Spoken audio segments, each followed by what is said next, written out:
Okay, well, hi everyone, and thank you very much for watching or listening. Liam Marjorie here today with another episode of Presenting Champions for the Simply Inspired podcast. And today I'm joined by a very, very special guest, ultra marathon runner Ryan Stevens. Not only is he an ultra marathon runner, and we're talking 100 miles here, guys, in at least one race, it is an absolutely insane level of fitness, dedication, willpower that sport takes. We'll be finding more out about that today. But Ryan is also a podcast host, mindset coach, and the founder of Wet Bandits as well. He's a man of many talents. He's also Mhm. turned his life around, has a very inspirational background in terms of the things he's come through to get where he is today and become the man he is today, which obviously ties into the reason for this interview, as always, is myself, not only about sports, but about upliftment, hope, positivity, showing that anything is possible with the right mindset, the right work ethic, and things like that. So, quick overview there. Ryan, thank you for coming on the show, mate. Absolute pleasure to have you here today. Thank you. Thank you for having me. Thank you. It's a pleasure. Like I say, I mean, I think the work you're doing is absolutely amazing. We've got some great things to talk about. So, I don't always start at the beginning with my guests, but in your case, we'll go back to your early, not literally the beginning, but to your earlier years. So particularly with where you grew up and when you were growing up, were you interested in sports, or was that something that came a little bit later? So, I mean, I always kind of when I do the talks and things that I do in places now, I tend to start. I tend to briefly mention school, and then I sort of go on to like college, and then when I first set up my business, set up my first business, I kind of start at that sort of age. Yeah. But like, Cool. it's almost like my life started then in a way. Do you know what I mean? But like, I think when I start reflecting back into school and things like that, which funny enough, I did do for a talk quite recently. I was asked to kind of talk a little bit more about, my early beginnings, like childhood and things like that. And that was quite an interesting one because I had to sit there and sort of reflect on things. And funny enough, that was for a run themed talk or something, at a charity. And I was never into running or really any sports. I'd say until later on in like comprehensive school, I started maybe doing like the odd sport day, 800 meters, 1500 meters. I kind of got into it then. But I'd say the earliest sort of exposure that I remember having to sport was my grandfather. He used to take me cycling every Sunday or every other Sunday. And then on the alternating Sunday, we'd go swimming. And, he was a big part of probably what got me into, well, I actually don't really like swimming, but I go in the sea all the time and I just sort of just ponder around and just dip in there. But I'd say that was probably the introduction I had to sport. But in terms of the conventional sports that we have, like football, rugby, whatever, cricket, tennis, etc., I was terrible at all of them, and I never really liked any of them either. I played football for, I think it was around one season when I was like 10, so like the year just before going up to comprehensive for secondary school, and I hated it. I absolutely hated it. I was no good at it whatsoever. The only two touches that I had all season in training or outside of training was in one of the matches that they put on while you're in training. My mate was in goals. He passed me the ball, and I just slammed it straight back at him, own goal. So everyone's like, "What the fuck? What are you doing?" So that was touch one, and then the second one was actually during a game, and it's in like for people who live in Swansea, Min and Newydd. It's just basically like it's one of the highest points in Swansea. It's a big open field where they've got the football grounds, and it just gets wind from every direction. So it's always cold. It doesn't matter what time of year it is. It's always freezing. And I remember being there, and I was standing there, freezing cold. I think it was raining. I was like, I don't want to be here. And all of a sudden, the ball comes to my feet, and I was like, oh shit, this is my moment. And I'm looking left, someone's running down there calling me. Looking right, someone's calling me there. And then I look up, and there was one girl playing in the league at the time, right? But she was much bigger than all of the guys, and everybody was terrified of her. And I looked up, and she is just running directly at me, and she just slid tackled me. I went up in the air, landed on my neck. I was just laying on the floor, and as I came off the pitch afterwards, I said to my father, I was like, "Don't make me do this again." I just, yeah, absolutely hated football. But what I found is like after. probably after school, my auntie started getting me into running. So she was just like, I was going out drinking and, as you do at the age of 17, 18, 19 and stuff. And my auntie started signing me up for like 5Ks, 10Ks, half marathons and all this kind of stuff. And I would just rock up most of the time hungover from the night out, from a night out the night before. And I would just run this half marathon or I'd run this 10K. And she hated me, my auntie, because she was just like training flat out for these things. And then I'd rock up on the day and I'd, do like an hour and 40 minutes or an hour and 45 minutes for a half marathon. And she was just like, what the hell, what's going on? So I kind of found that, okay, well, this is something that maybe I could explore a little bit more. And like I said, I was only around 17, 18, 19 at that point. So I'd probably say that was like, the start of it. But going on to sort of school in general, I was a bit of a nerd, really, I think, but I was a bit of a nerd up until around year 8. Just into Star Wars, and I'd be having probably like lightsaber fights in like year 6 and things like that, with some of my mates. But then, around year 8, so the second year of comprehensive school, I remember I started hanging around with some of the guys, and all of a sudden then I just changed my friendship circles and whatever. But then by year 9, I started getting like bullied. Looking back, you can see it was bullying. At the time, it seemed like banter because it's like, your mates and they're just winding you up and having a laugh. But, I remember it getting to a point in, I think it was year 9, year 10. Those were the 2 worst years. I couldn't go 11 seconds in my maths class without somebody giving me shit.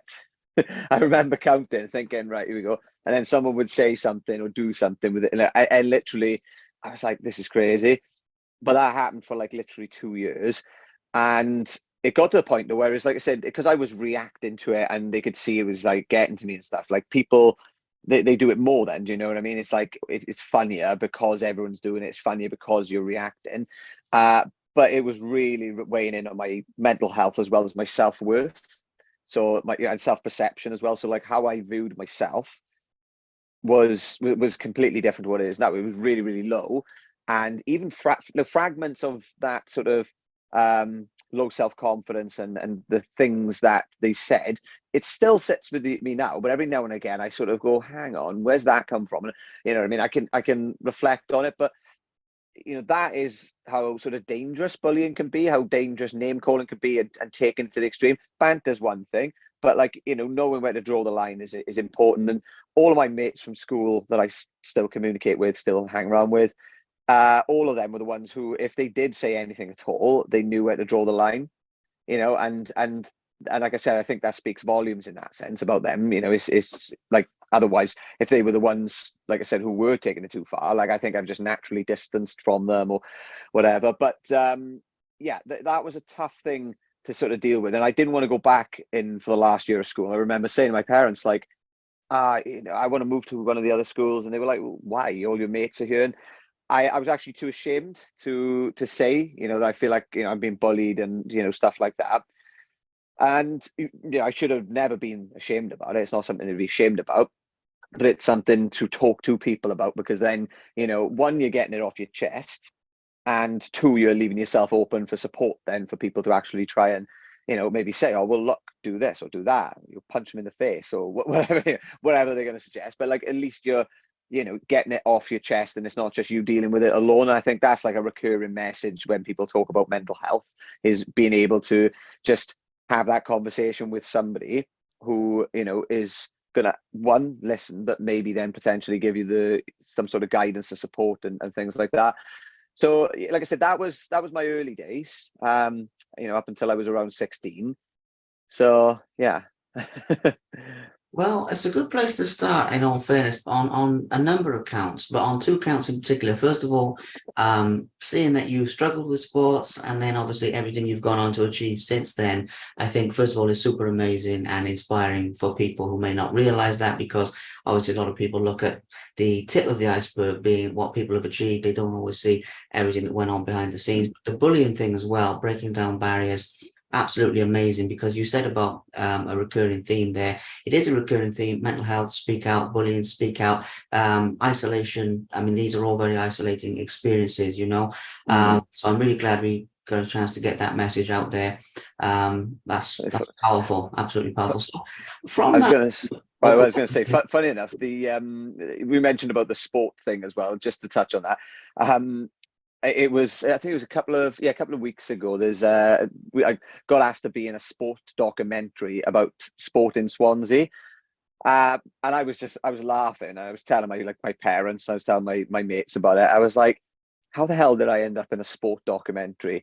You know what I mean? It was kind of like, it was one of those sort of, yeah, funny moments really, because I was just like this for somebody who hated sport as much as I did, and also someone who's shit at most sports. I think pool is probably the only normal per se sport that I'm actually fairly good at. But yeah, other than that, like I just said, like, I've always been crap at it, and then I got invited to be in that, so that was quite an interesting one. But yeah, go on, sorry, carry on. No, I was just highlighting. They're not really questions, just highlighting the points that you made, breaking down the shame and everything you said there.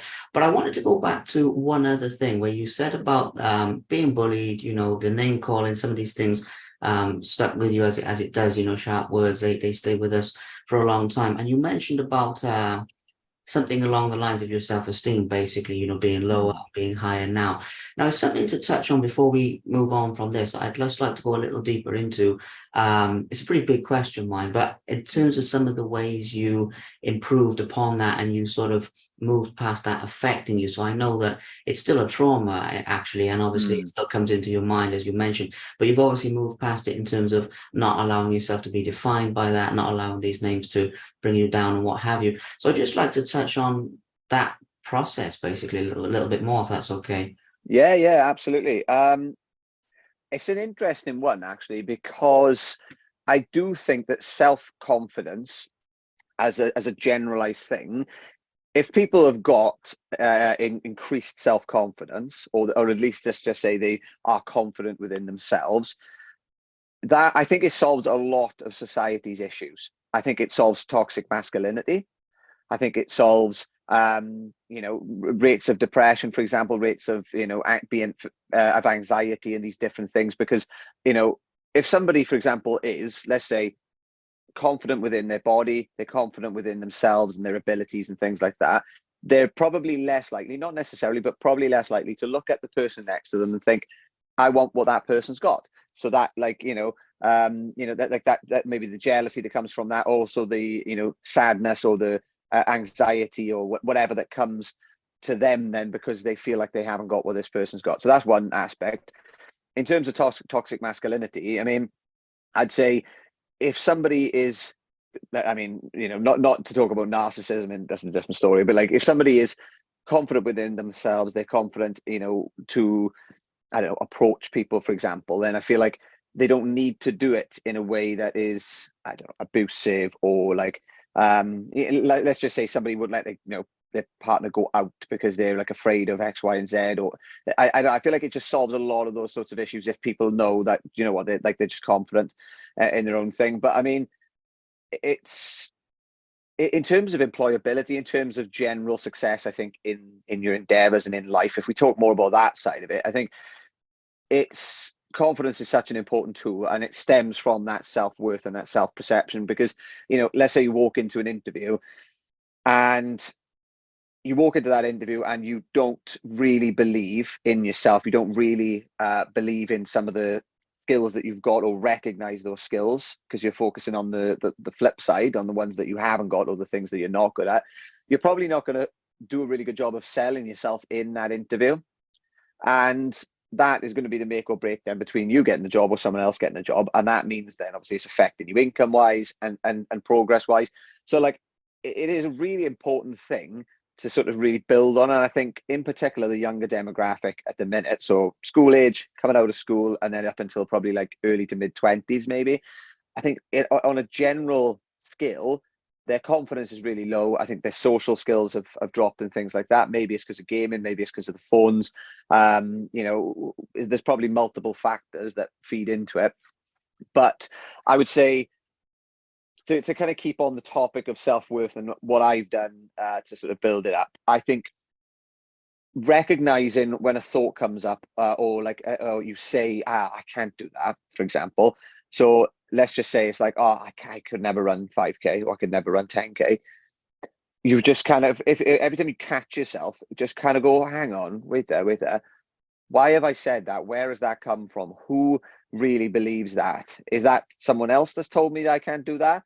Or is it, like, where's it come from? Because generally it'll be someone else. It'll be something that somebody has said or society has fed into us. Like some of the stuff with me, for example, it was like around appearance and things. So like I've got a pretty hefty sized nose. So it was around my nose, for example. But then if I was to ask somebody now, they'd probably like, oh no, your nose is probably quite fairly normal sort of thing. It's like, it's not as bad as what people were seemingly making it out to be, because obviously they were just doing it to like attack me. So I think one is firstly identifying those particular thoughts that you've adopted that belong to what other people have said to you. I think the second thing then is feeding the positive narrative. So even if you don't really fully believe it right now, if you recognize a thought or something is holding you back, or it's limiting you, or it's lowering your confidence, for example, like I'm not attractive, or I'm not my body's nowhere near as good as these people's, and blah blah blah. Why would this girl fancy me, or why would this guy fancy me, for example? Disproving that to yourself and saying, I'm in a really good shape. I really, really good shape, and not sort of, so that you don't have to change it. Because I think making changes, making progress, and then allowing yourself to feel better for that progress is a completely different thing. And it's something that we should all probably strive for, is just to progress in different areas. Because when we progress, we feel happy, we get dopamine, and it spurs us on and motivates us to do more.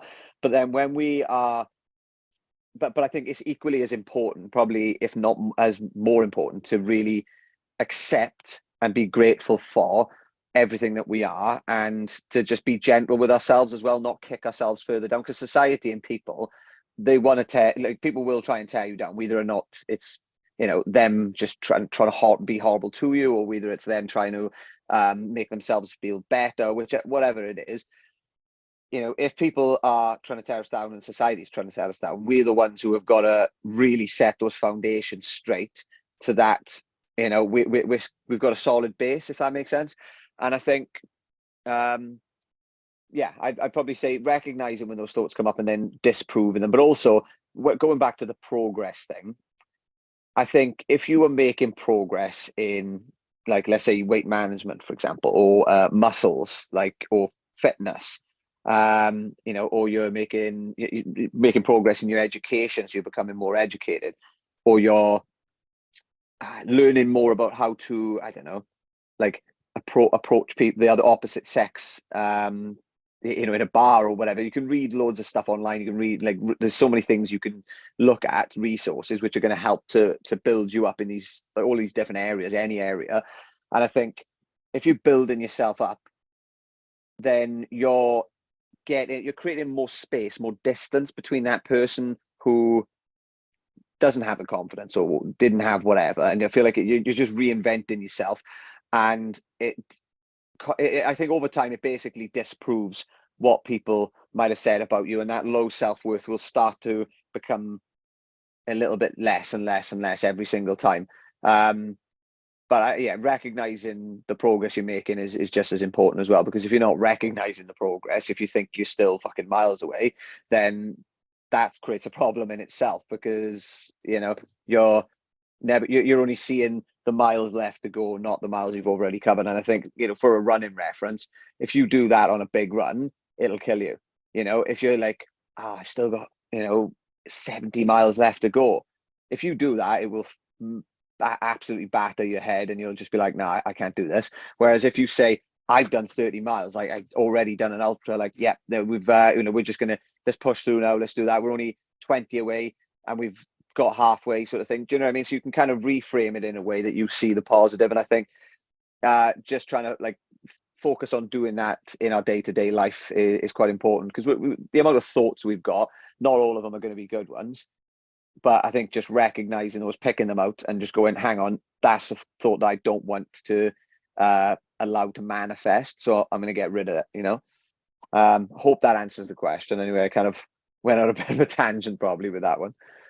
No, it's wonderful. I mean, there's actually quite a few different topics you covered wrapped up into one there, but it's wonderful wisdom to pass on because, as you said, it's a very, very prevalent issue in this day and age. There's a lot of things that I think feed that issue and contribute to it, but there's some real nuggets of wisdom you shared there. So thank you very much. And I will take a moment to say at this point, obviously, if people want to know more about this type of thing, they should contact you and speak to you about mindset because later on we'll touch on obviously your coaching and everything, but I'll say that at this juncture.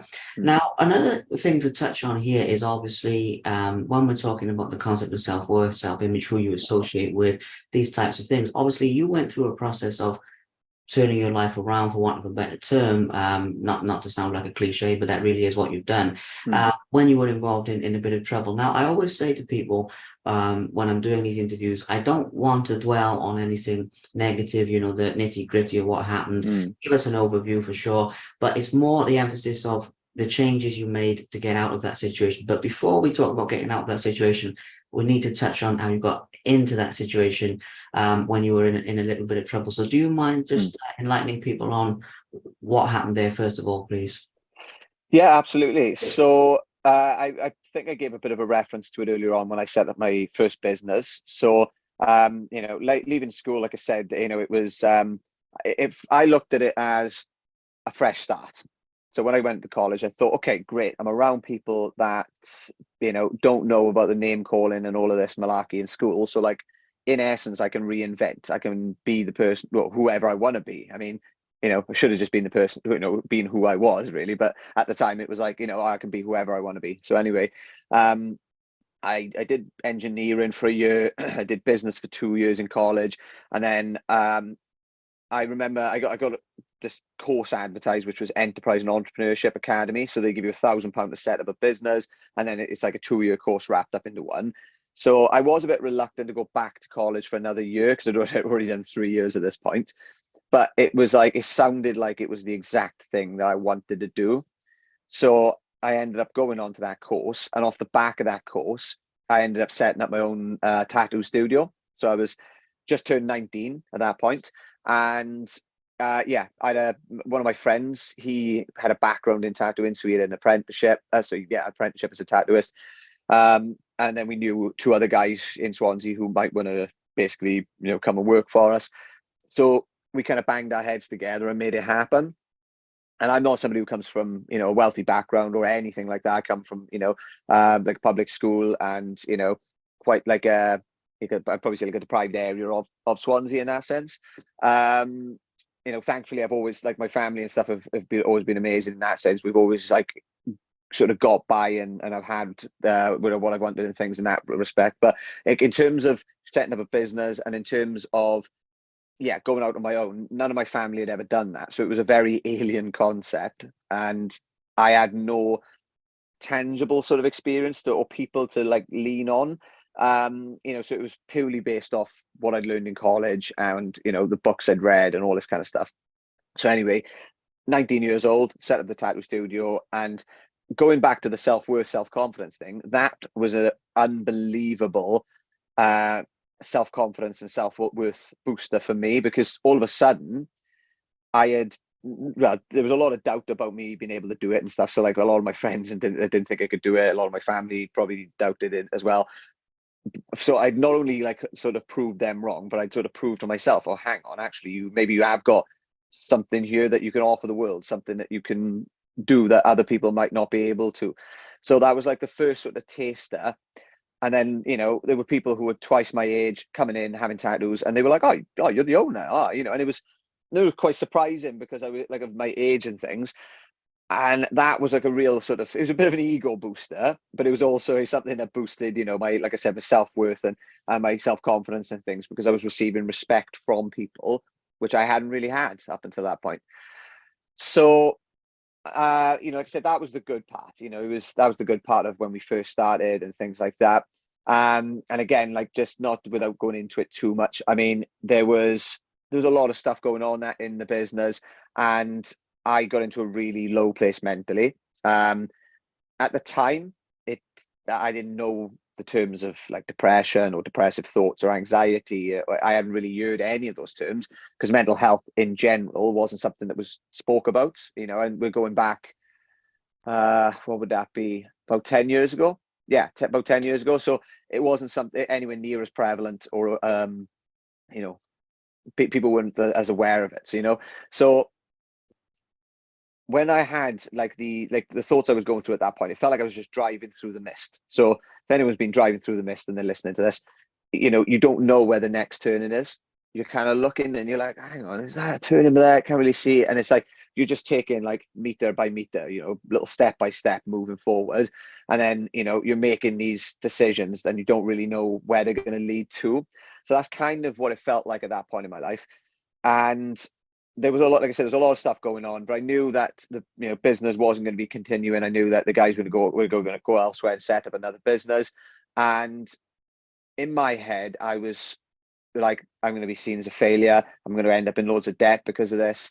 And I was just in this really low place mentally. I thought it was going to be the end of the world. I thought as soon as they leave, the business is going to shut, and that's the end of everything.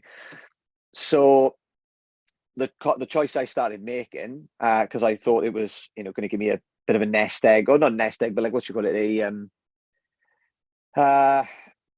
was a backup plan essentially. I thought if when things go sour, I'll actually have money there, so I won't be, in debt, maybe in debt and all that kind of stuff. So I started selling drugs, started selling cocaine. So I think I wasn't doing it for long. Actually, I was only doing it for probably 3 or 4 months, I think, something like that. But in the end, I ended up walking out of the business and got a job in Admiral because I was like, I can't do this anymore. And I literally just walked out of the business and I said, like, I'm done. Got the job in Admiral. And for the first time in years, when I got that job, I was like, oh, wow. Like, I'm actually in like a positive environment. It felt really, really weird because I'd been in like a different environment for so long. And it started making me feel myself again over the course of a few days and a few weeks. And I started realizing like, I don't need to do this, like this, selling the drugs. So I was like, right, I'm just going to get rid of what I got and then I'm done. I don't want to do this anymore because it's not who I am. And it's making me feel like a shit person, it's making me feel like a shit person because I know that's not what I'm about. But I was about 4 weeks into the job in Admiral. I was literally just trying to get rid of the last few bits that I had. I went on a night out drunk and I ended up getting caught whilst trying to get rid of the last bit. And I ended up getting sentenced then about 4 weeks later to 9 months in prison. So it was 28 months in prison, but 9 months of actually being inside. So yeah, it was, like I said, I was only 21 at this point. So I was still really young. And yeah, it was a complete sort of, well, I don't want to say a culture shock. There's definitely a word for it, but it was, it was a very challenging sort of time because when I got caught, that was like an initial shock, really, really like scary and things, and then pretty much when I got found out about 2 weeks later, look, you're pretty much going to prison. And then when I got there, I was like, in a bit of a daze. But I remember as I walked into the like induction wing thing, I could have stayed out and played a bit of pool and stuff for like half an hour or an hour before they, sort of lock you up for 23 hours. But I thought as soon as I got in, I got my stuff, I went up to the room and I just closed the door because I thought, right, as soon as I close that door, it's one more opening away from me being released, and I maintained the mindset probably for around 2-3 weeks, I reckon, where it was very self-defeating. I was like, I fucked everything up. I'm going to be seen as a failure. I'm going to be seen as a scumbag. I'm never going to go to Australia or any of the places I want to go to. I'm never going to set up another business again. Like, life's over. That's literally like all of the stuff that was going on in my head. And I thought I think I picked up a book. I have no idea what this book is called. I wish I did, but it was about the power of positive thinking. And I just remember kind of around the same time as picking up that book, kind of going, hang on, if I maintain the way I'm thinking right now, that is not going to lead me anywhere positive. It's not going to lead me to the places I want to go to. It's going to put me further away from them because I'm going to be creating these barriers and, and things like that. And I thought, okay, yeah, I'm in a shit position right now. I'm in a shit situation, but as long as I get 1% better or learn one new thing every single day and just repeat that process over and over and over and over and over and over, I thought in 6 months' time, maybe it'll make a little bit of a difference. But in 3 years' time, 5 years' time, 10 years' time, the difference is going to be unrecognizable. The difference is going to be monumental. And I thought that's what I need to really trust in right now, is that like incremental 1% improvement, and just do it and do it and do it over time. So, you know, I did a range of different courses when I was in there. So like working with substance misuse qualifications, mental health qualifications, counseling, things like that. When I came back out, then I was like, I got straight into a job. It was bouncing around a few call centers and a few admin type jobs for about a year. But then I went to work in the substance misuse sector. Then after that, helping people to overcome their own, substance issues as well as mental health issues. And when I did that, I started realizing, I was like, shit, I thought I was, in a low place mentally and stuff. And I thought, like, some people are really, really struggling here. And I recognized then that not just my, I suppose, yeah, my experience, not just the qualification, but the experience that I'd had, it allowed me to empathize with people's situations, maybe not to the extent, but it allowed me to empathize with people's situations and then communicate with them and help them to sort of see their problems and see their issues in a different light, and actually try and see a way through it and see a way past it. And that was the first sort of taster I had then of where I wanted to take my life, because it was the first sort of role where I'd actually been helping people specifically as part of the role. And I did that for about a year. I was in and out of the prisons, delivering workshops as well as sort of part of that job. And that was really interesting, going back in, and actually speaking to people on the other side and about, the journey up until that point. But yeah, that was around, when would that have been? That was about 2016 that was. So we're still talking about 7 years ago that was. But yeah, that's pretty much the run through of that. Wow. Well, first of all, I mean, I know that you speak frequently, you do public speaking, you do your podcast, you do all sorts of different things, but nonetheless, I've got a lot of respect for sharing quite personal things like that. By the way, it's not a question. I'm just saying to you, thank you for putting that out there, because as I said at the beginning, the reason for putting it out there, not dwelling on anything negative, but the fact that basically you turned it around, other people can turn it around as well. It is a cliche, but it is also that simple, because especially, it's a problem in a lot of areas, but especially in Wales, we know in our communities and everything, drugs and this type of thing is a massive issue, as well as obviously mental health, in many cases caused, by that substance misuse, and they sort of interlink. So it's a very, very, very important lesson to share. So that's just me saying to you, I respect that, because it's quite, it's quite a personal thing. So obviously, I appreciate that. Thank you. that's okay. I mean, it's not easy to talk about, even though I'm sure you do talk about it. I mean, it's a low point in your life. So, but what you've taken from it, that's what counts. So getting into running itself, and everything, obviously that's a big part of what you're known for, as well as the mindset side of things, which we'll go into in more depth soon. But in terms of running ultras and everything, let's start at the beginning with what inspired you to actually run, because I imagine, although correct me if I'm wrong, you didn't start off thinking, okay, I'm going to run 100 miles or something. You started with a smaller goal. So let's start there. What was the initial inspiration for that, please? So, I mean, like I said, my auntie Cheryl, so my auntie Cheryl, when I mentioned it earlier on, she was the one who got me into, she was the one who got me just kept signing me up to like 5Ks, 10Ks and half marathons and things like that.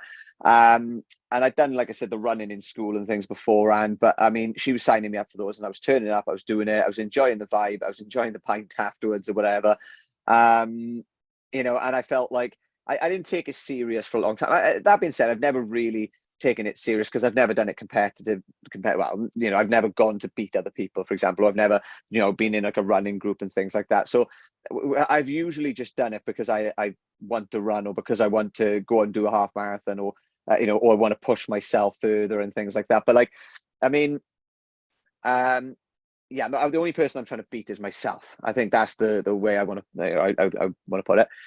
And in terms of the inspiration for the long distance stuff and things like that, I think I'd done all of the half marathons, and I did loads and loads of them. I have no idea how many I've done over the time. I've got a massive box full of bloody medals, but they're from all these different events and stuff. But like, I was pushing myself to try and do like an hour 30, right? So I think the closest, because I don't really go for time for pace anymore like that, but I think the closest I got was like hour 31 or hour 32 for a half marathon. But I started sort of listening to David Goggins. He's probably the main thing that made me start to question my like little self-limiting beliefs, because I'd done maybe, I don't know, 15, 20, probably about 20 or 25 half marathons actually before, coming across David Goggins. But I didn't think I could do a marathon. I didn't think I could do a marathon. And that thought was in my head. So I was like, no, I'm not fit enough, or my legs are, not ready yet, or, my diet's not good enough. Just like making these excuses. And I don't even know where that sort of came from. Probably from my father a little bit. I think he fed into it a little bit. He's like, oh, you need to train more for that and all this kind of stuff. And I just sort of fed into it. I just believed it, because I think, I had marathon runners as this particular sort of person who's like really disciplined and really motivated and good with their diet and all this different stuff, which granted a lot of them are. But I listened to David Goggins. I thought, fuck this. I was like, why am I limiting myself? I was like, and I just signed up for 2 marathons in the same month. So signed up for a pretty hilly one on a really hot day down in Tenby. And I signed up for one then 2 weeks after that, which was a trail marathon, which was up in like Avon Valley, which is a wooded area, like really steep hills. I think it was like 4,000 feet elevation or something. Again, really hot day. But the first one, I remember turning up, and something had happened the night before, like, which had sort of got in my head. And I wasn't going down there, and I wasn't in the right frame of mind, if that at that point. And the guy who was driving me down, Darren, he was doing the half marathon of the same race. And I remember he messaged my uncle and said, like, he doesn't seem really confident for you, because I was quite quiet and quite reserved. But I remember walking to the start line just after I'd left him, walking to the start line, and then the people who play the drums and all that kind of stuff, they were there, and it was literally as if just something came over me. Like, I heard the drums, and I just got into this different frame of mind, and I was like, fuck this. I was like, why do I think I can't do this? I was like, I'm doing this right now. And just sort of like turned into this different person, went, completed it, and then all of a sudden I was like, right, hang on, you thought you couldn't do that, you didn't think that was possible, so you've just learned a lot. And that was a really sort of pivotal learning experience for me. And then 2 weeks on, like I said, went and ran that other marathon, and I shaved off like half hour, 35 minutes, even though it was a harder run and the terrain was rougher and stuff. So I thought, okay, so that's interesting, because the only thing that's changed in that 2 weeks is I know I can do it.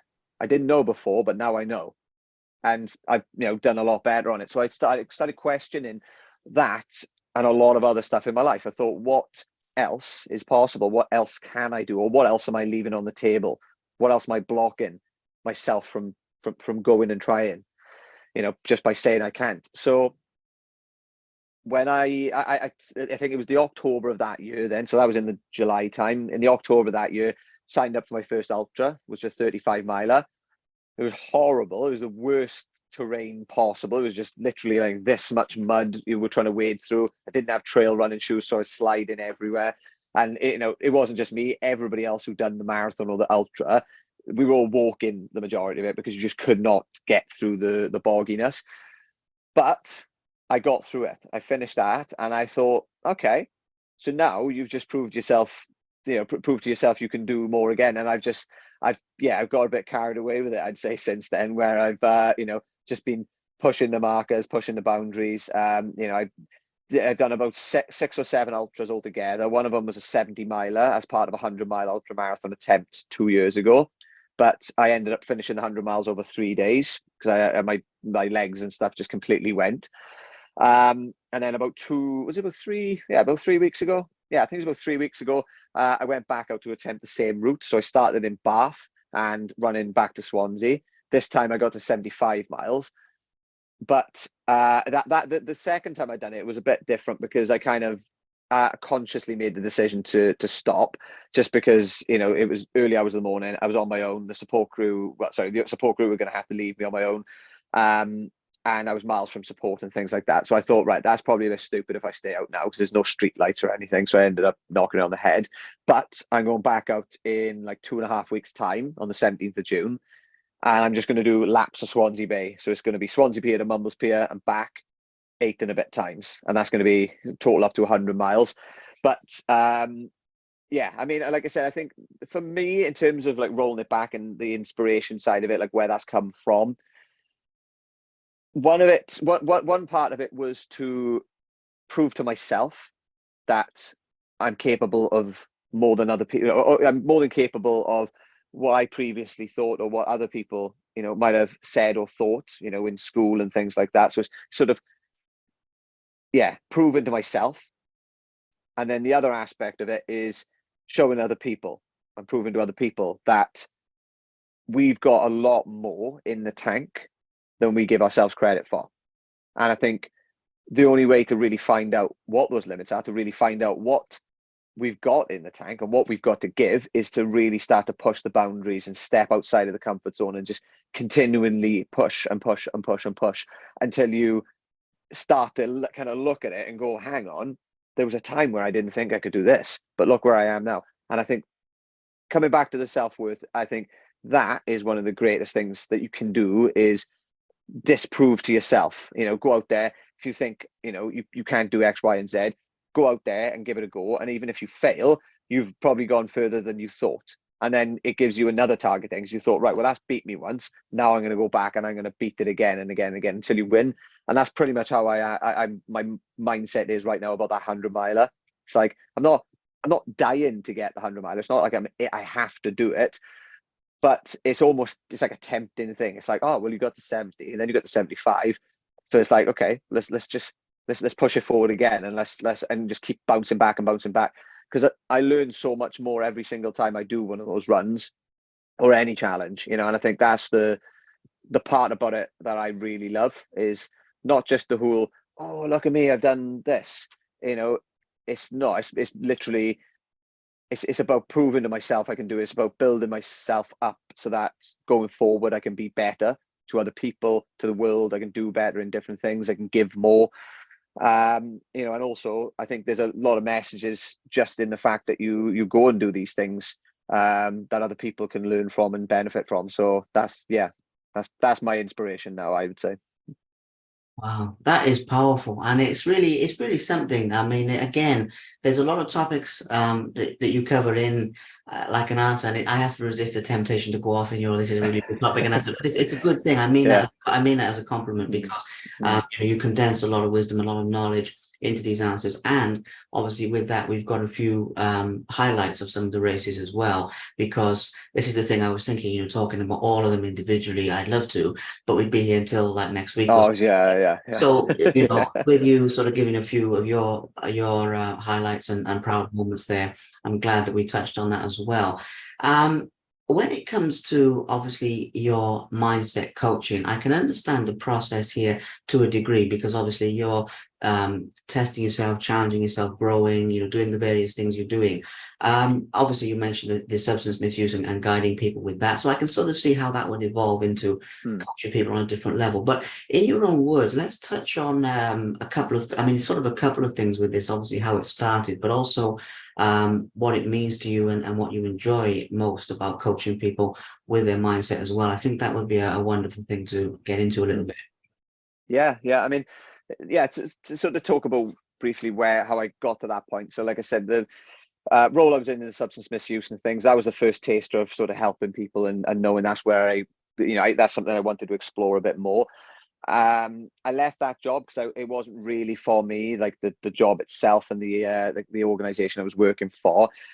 And I set up another business after that, which was a clothing shop. I had that for about a year. Had a food delivery franchise for a little while. I had a online fashion marketplace for a couple of months as well. So testing out these different businesses.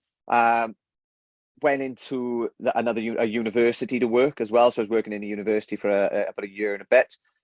And then I left there and went to work in Swansea University, which was up until 2019 up until October 2020, so mid-lockdown.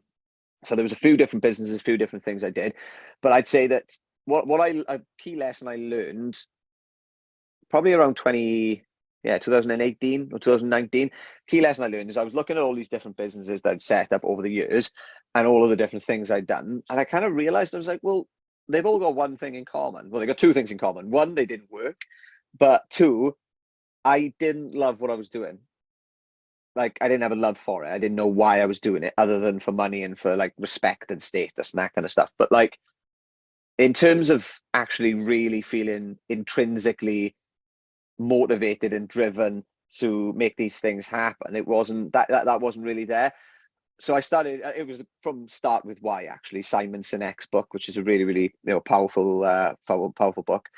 And yeah, I started looking at that and I was like, well, hang on, what am I good at? What am I known for? What do I like doing? If money didn't matter, what would I be doing? And I started asking myself these questions, and what that really led me to discover then was my personal values. So like the four key ones that I kind of, everything has to feed into now is, helping people, educating people, connecting with people and helping others to connect to each other, and then reconnecting with nature and helping others to do the same. So those are my kind of four key values, and anything I do now has to sort of feed into those quite strongly. Otherwise, I know that I'm doing it for another reason. And not to say that if there's an opportunity comes up for money, and you think, oh yeah, that sounds good. Okay, yeah, great. But what I find is that if I'm investing time and energy into it, if the money isn't coming in thick and fast, like on that particular project, where's the motivation going to come from? I know it's going to take more from me to keep going with it than what's worthwhile. Whereas I know if I just pursue the things that I actually really love and enjoy, I'm going to have what's the word? An unlimited amount of motivation, really, because I'm getting fueled by the act of doing whatever it is that I'm doing in the first place. So talks in schools and colleges and stuff, I love that. Like, I would happily do that for free, and I'd happily do it all day, and I'd probably be shattered at the end of it, but I'd still happily keep going with it because I just really enjoy it. So so yeah, in terms of like the coaching side of it, like I was in Swansea Uni, on paper it was a perfect job for me, but I really in the end I just didn't like it, especially in lockdown. I got to a point where I think I had a bit of a mental burnout with the job. I literally couldn't send an email in the end, and I felt fine in myself, but I thought there's a major resistance to me doing this work here. And in the end, I was like, I've got to quit. I've got to leave. So handed my notice in during lockdown to like a really well-paid job, to literally just set up as a mindset coach. Right, that was my thing. So my family, everyone was like, "What are you doing? What's going on?" People are losing their jobs and things, and it was a bold move. It really was, and I had to sort of piece it together. Working some part-time jobs like delivering bloody takeaways and things like that. So it's been challenging because I've had to figure out ways to make it work.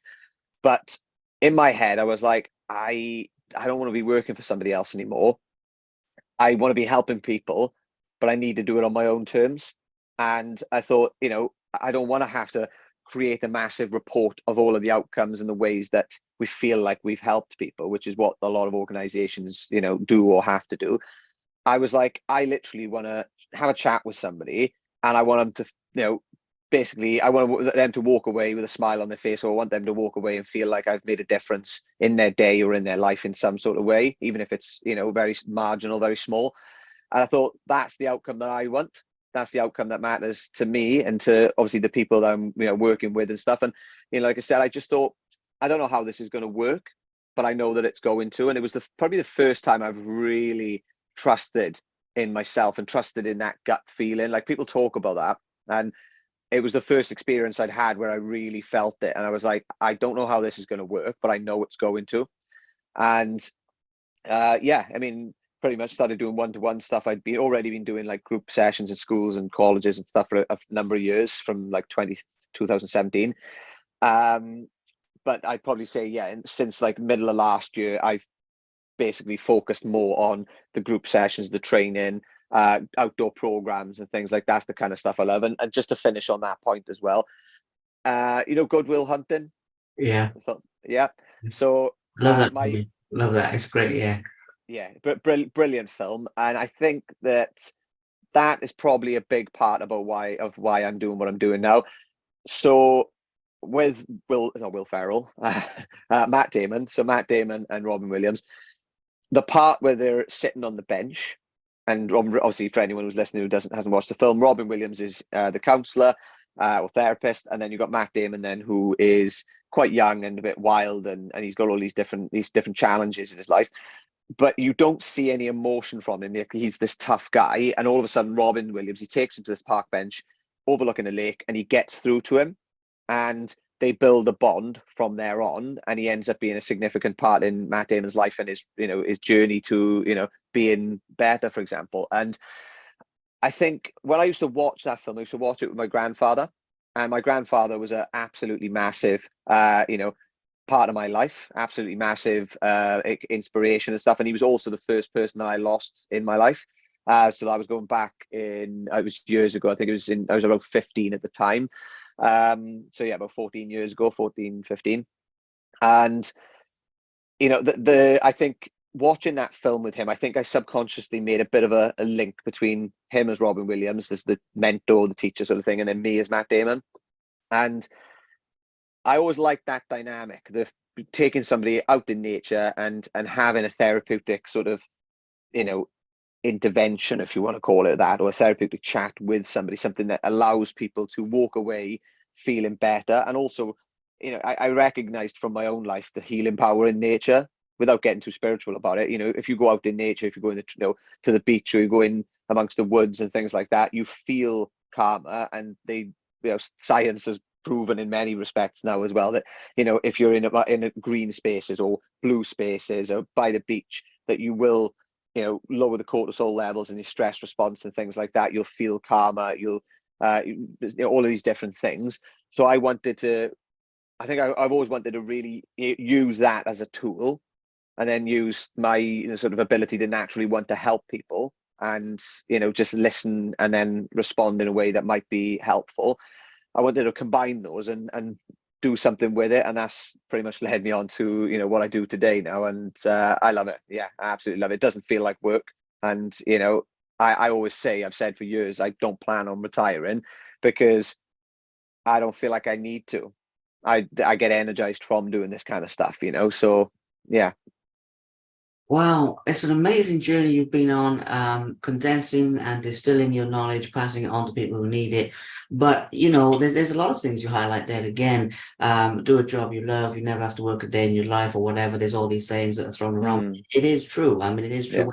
Instead of sort of expending the energy and feeling tired, I love what you said earlier, where you said about the public speaking. You might feel shattered on the one hand, but you feel energized and you actually feel uplifted because you're doing your highest purpose. And I love that concept of giving back. Is why I do these as well.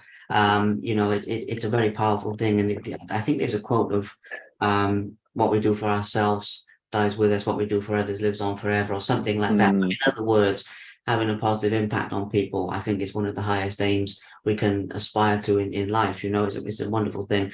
So really glad we got to give that a mention. Mhm. Give a quick mention to a couple of other projects of yours. We'll talk about your future plans, and then sort of wrap it up from there. Because Yeah. obviously, like I said at the beginning, if people want to know more, they need to contact you. Actually, while we're on the subject of that with mindset coaching, what is the best way for people to contact you if they do want to find out more about what you offer and everything? So like I said, a lot of the stuff I do now is actually group-based stuff. So I work with companies, I work with charities, public bodies like councils and things like that. And I also work with a lot of education establishments right across the board. So I would probably say if there's anyone listening who works in a school, a college, uni, or they've got a company they work in or work for, and they're looking for staff training, they're looking for talks, or if they're looking for workshops and things to team building or build up the the individuals, or just actually me coming and delivering that talk. That's the stuff that I primarily do these days. But in terms of the coaching, if people do approach me for one-to-one stuff, then I always do help. Or generally, if I feel like there's better fits and stuff like that for people, if someone I know, a coach who's maybe got a bit more time, I refer people and things like that. But like I said, I do still take on one-to-one stuff every now and again. But my website is hello@ryanstevens.co. No, sorry, that's my email. And then the website is www.ryanstevens.co. Or you find me on social media and things like that. And if they pop me a message, we can have a chat. And like, I always do like a free call, beforehand. And if somebody, I try and give as much information in that call as possible. And to be honest, I probably do myself out of business when I do that. But for me, I'd be doing a disservice to the reason why I say I do these things, because essentially I'm there to help people. I'm there to make an impact positively on someone's life. And if I can do that in a free 30-minute call, then they don't need to pay for coaching and things like that with me. And then it's great because I've got my outcome anyway.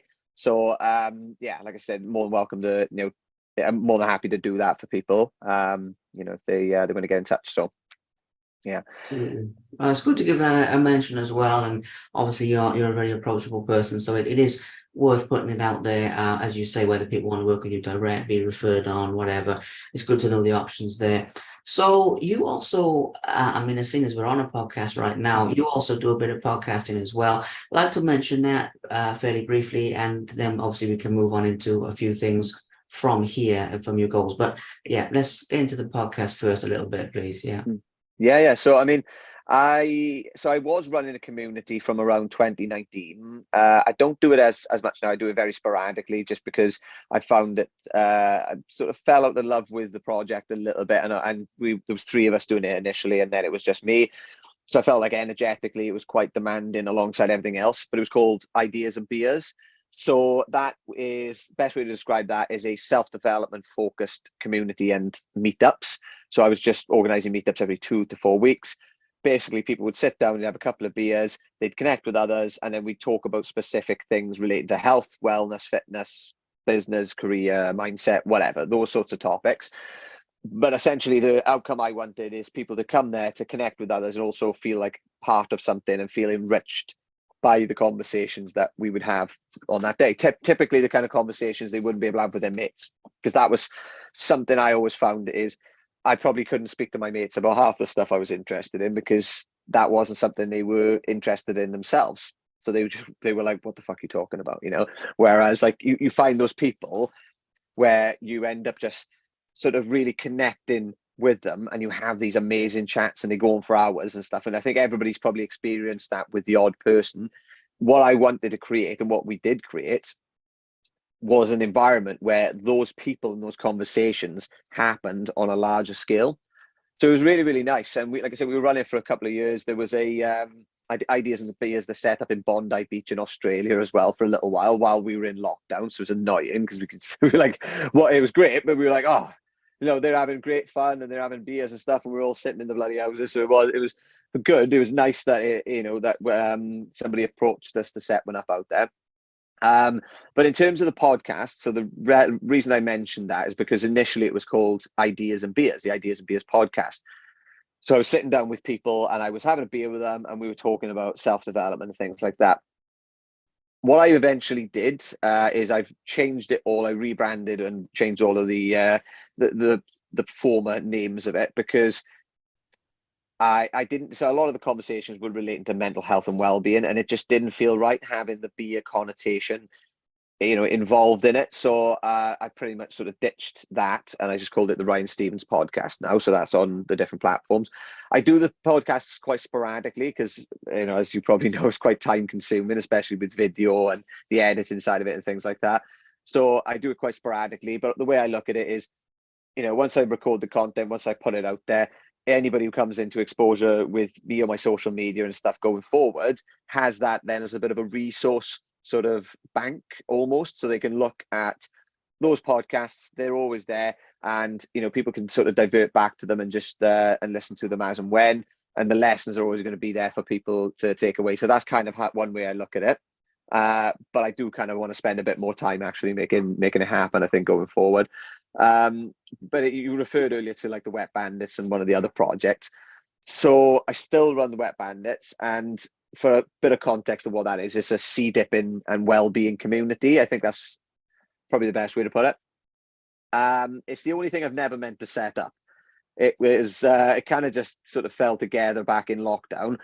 So me, my friend Chad, Dan Sheehan, and Sam Keefe. Sam Keefe will definitely listen to this podcast. So yeah, shout out to you, Sam. There was a four of us that were going down the beach. I think we were going like doing some boxing pads. We were doing a little workout on the beach. Lit the pick in, jumping in the sea, and then we were like going and having a coffee or cracking on with the day and stuff like that. So we were doing that quite a lot. And then we ended up starting to go to one of the other local beaches, Langland. And a few other people like were messaging me or messaging some of the other guys, and they wanted to come along. And then all of a sudden, I was going with my auntie and her lot as well, the Little Dippers, they're called. So like there was a good few of us doing it. And then I think when we were putting the photos up on social media, and I was sort of advocating for the benefits of getting out in nature, getting in the sea or getting in some sort of like natural body of water or cold water, and all of the benefits with that, the sunlight, all of these different things that we know which are really good for the well-being. I was just basically giving people like a little bit of a prompt or a nudge to do these things, because I think in lockdown especially, people were, obviously they were like, a lot of people were scared to leave the house. A lot of people were like, oh, don't want to go too far from the house and stuff, which was understandable. But for me, I was a bit like, we're supposed to be outside, we're supposed to be in nature. This is important stuff to be doing, and you can actually connect with people but at a distance as well, out and outside. So like that was my whole sort of stance on it. Was like, it's probably worse for us if we're not seeing and connecting with people and being around others and actually being in nature and stuff. So I was sort of advocating for that.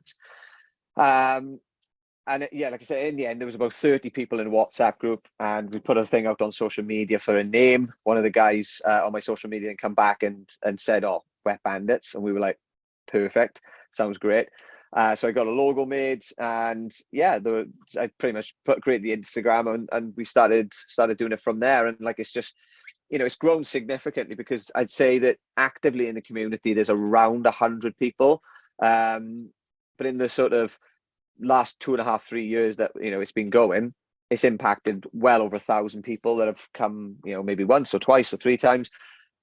And for me, even though people might come once and never come again, as long as they've had that sort of interaction with something that's positive for their mental and physical well-being, that's something that they've got in their toolkit. Then they've got something that's in their toolbox, so that they can pull that out at any given point in their life when they're having a tough time. They know that when they used to go in the sea, they felt really good mentally, physically, spiritually, whatever, and they'll actually be able to go and do that then to get back to themselves as and when they need it. So that for me is what's really important about it.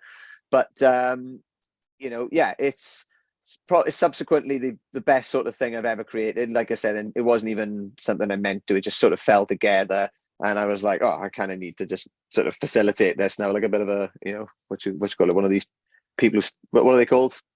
Conductor. Yeah, like a bit of a conductor. I thought I need to do that sort of thing with it. But I think, yeah, more than anything, people have actually said it's saved their life, and I think that when you hear those words, which are the words which I've heard a few times, that's really powerful, and it really makes me realize why that's important work. And like I said, it's free. Anyone can turn up. I put the times up, I post stuff on socials, and whatever, and it's really empowering as well. I think the good thing is, like, people look at that beach now and the hut that we've got, which we rent off the council. They look at that as a safe space. They look at that as like a bit of a haven. So if they're having a shit day or they've got stuff going on, that's their happy place, that's their safe space. They know they can go there as and when they need to, and they know that generally there's going to be people there most times throughout the day, especially when it's sunny, and they can have a chat with them, they can connect with them and uplift themselves. So that's what I really love about it. Wow, that is powerful. I mean, like I said, I heard about it in bits and pieces when researching this, but hearing the story behind it, especially that it's something you never meant to even create, is that's absolutely wild. Fair play, And with the whole podcast thing and everything, I hope that you do build that up some more, because you have so much to share. It's all time, though, isn't it? But that's absolutely incredible. So obviously, future plans is sort of where we need to go now to sort of close this out and everything. You've achieved a lot as a person in your life. You've packed a lot in, but obviously, you still have that sort of fire inside you to do more. Now, we touched on that a bit with the mindset coaching, what you love about it, the fulfillment you get from it, and everything. And obviously, Mm. you have no plans to retire. So, as you said, so obviously that's go forward and keep going. But in terms of other things you'd like to do, you mentioned certain things with the running that are coming up as well. So obviously there, but just to get a feel for your goals, I don't mind how far ahead we go. If you want to just go like a year or something, or if you want to go way ahead, I mean that's up to you. But just the things that are inspiring you as your next steps, basically, please. Yeah, so this it's an interesting question actually, because the last, or one of the last sessions that I ran with Ideas and Beers was yeah, one of the last ones was around Christmas time. And I usually, what I was doing with Ideas and Beers with some around Christmas time with people is getting people to do goal setting and what sort of what went well last year in review, what could be done differently, what habits do you want to change, all that kind of stuff. So like setting people to, setting them off to set intentions and goals and whatever for the new year. And when I asked people about, what their goals are for the next year, I sat there and went to do it myself, and I was like, why can't I think of anything? I was like, almost expecting these big momentous goals and whatever to come out. And I was like, there's not really much that, like, I've got a few things, but I'm like, there's not really any of these massive goals and things. And I was a bit like, I was sitting there and I was kind of questioning. I was like, why is that? What's going on? And then a few weeks after that, there was a podcast with Rich Roll. So I don't know if you've come across Rich Roll. He's like, he's a runner and he's got a pretty big podcast. He had I think it was Mel Robbins on there. He had as well, which is, she's like, I think she's a psychologist. So, basically, I listened to it and it was just like, that moment where I was like, oh my God, I was like, that, I completely relate to that. So he said that somebody had said to him, what are your goals? Where do you plan on going next? What's after this? And he was like, this is it. He was like, I mean, he said, there might be a time where I actually go, I don't want to do this anymore and I'm going to try something new. But he said, right now, in this moment, he said, what I do, it helps people, it employs people, it provides him with an income, it gives him something that he loves to do, and it allows him to spend time with his family and all of these different things that are meaningful to him. And he said, it's just something that he really enjoys more than anything. So he was like, all I want to do is just build on that. I just want to do that more, and I want to build on that. And he said, it might be a time where I want to do something different. I want to stop, and that's fair enough. But he said that there's always a sort of there's always like that sort of thing within our minds, like, oh, what's next and where are we going now? And I realized, I was like, oh shit, actually, well, I'm already doing this. I was like, I'm doing something that I've wanted to do for as long as I can remember. I'm doing the things that I really love, that I find meaningful, that provide me with, a decent amount of like income coming in and things. So I'm, like able to live and do the other stuff I want to do, but move forward in this direction. And I thought, well, what's better than that, And that since then, since seeing that like short clip, that has really put me at peace with the fact that like I will set goals and I'll set these little milestones and these things that I want to do.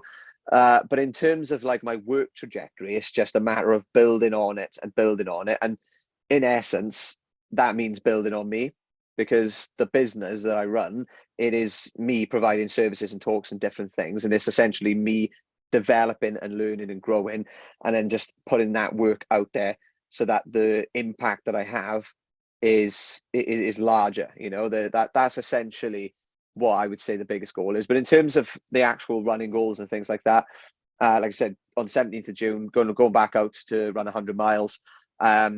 After that, there's a couple of other challenges I've got. I'm eyeing up, but this is the one that I'm like, right, once this is done, then I'm like, okay, we'll look at what's next. Yeah, but I think if anybody is so the charity I'm raising money for, if you don't mind me sort of plugging that, is For Louis. It's called, so it's a For and Louis, and it's a charity that provides memory boxes as well as support for parents of people, parents who have lost children, stillbirths and things like that.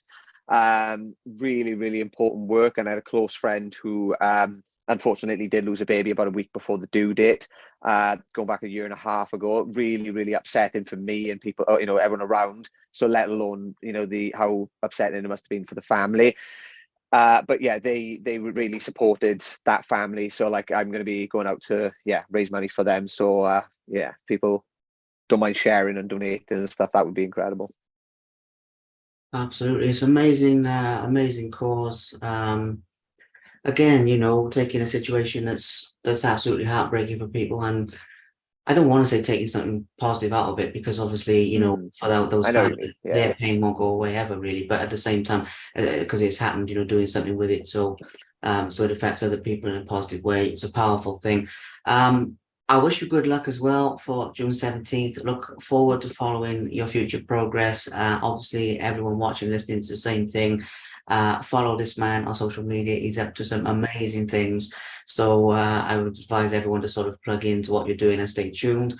And the last thing for me to do, mate, is just say thank you for your time. You know, thank you for your time. Thank you for being an open book and sharing a lot of things from your heart. You know, I don't mean that to sound cheesy or anything, but just the things we've got, you know, we've gone into today, they really are.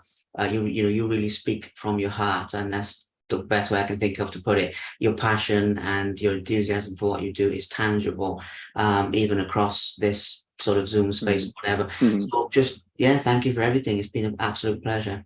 No, I really appreciate that, and thank you for having me. It's been awesome. I knew it would be good, but it's exceeded my my expectations actually, and I don't say that very often. So thank you very much. I hope you enjoy the rest of your day.